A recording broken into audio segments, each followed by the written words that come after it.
Hej Karin og Michael. Jeg vil gerne fortælle jer om deskriptiv statistik herunder KIN-test ved hjælp af p-værdi. Jeg har givet os nogle opgaver inden for dette, men jeg vil gerne lige fortælle jer lidt om KIN først.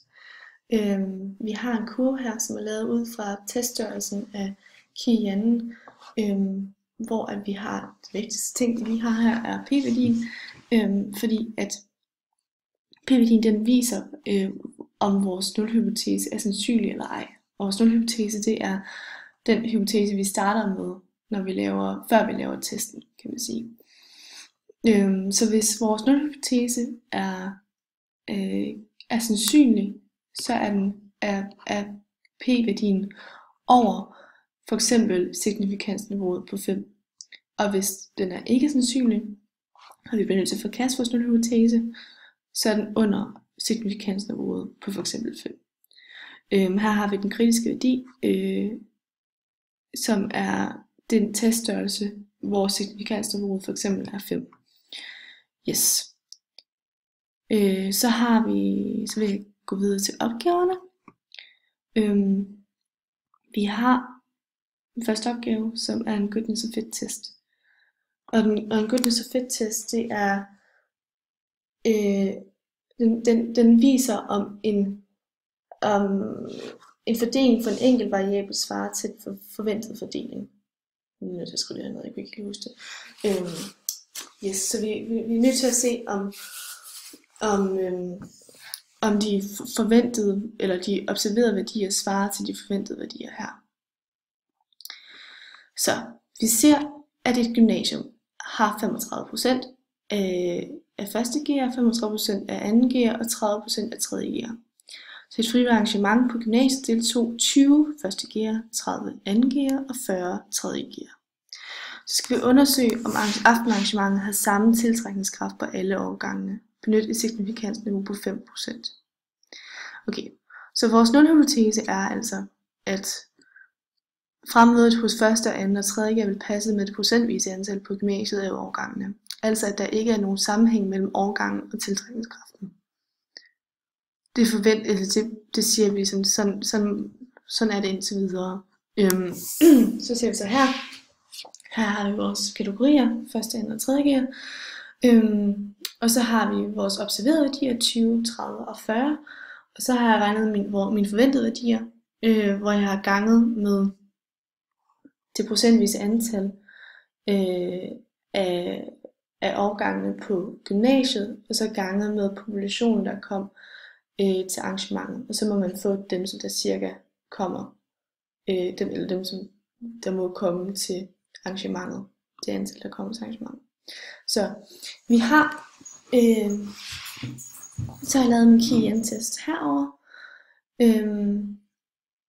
hvor at KIN-værdien er 10,5, hvilket er relativt højt.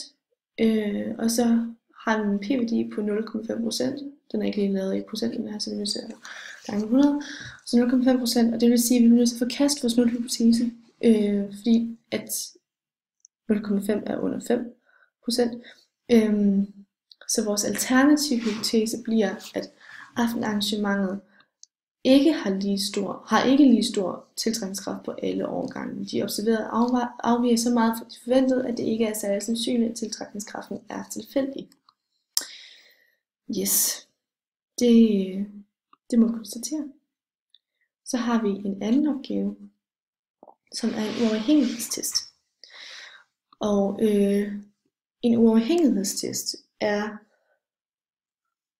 forklare om to variable er uafhængige eller afhængige af hinanden. Her har vi en designer, som ønsker at undersøge, om der er forskel på mænds og kvinders syn på forskellige kjoletyper. Derfor viser designeren kjolerne til i alt 56 personer, hvoraf de 32 er mænd. Alle personer bliver spurgt om, hvilke kjoletype A eller B de bedst kan lide. Ud af de 56 personer kan 40 bedst lide type B. Designeren antager, at kønnet ingen betydning har for, hvilken kjole der er mest populær. Så derfor er vores nulhypotese, at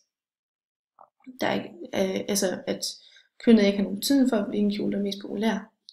Og det undersøger vi så nu. Så vi har kategorierne her for de forventede værdier. Yes, så har jeg regnet antallet af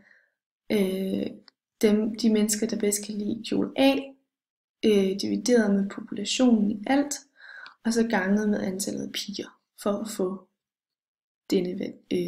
dette antal. Det er så vores forventede antal af piger, som der kan lide kjole A. Cirka 7 piger. Og det har jeg gjort med alle de andre også.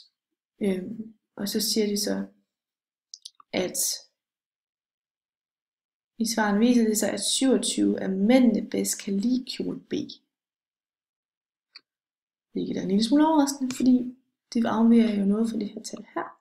Men det ser vi lige, om det gør. Så jeg har lavet de observerede værdier her, hvor jeg bare har brugt logik.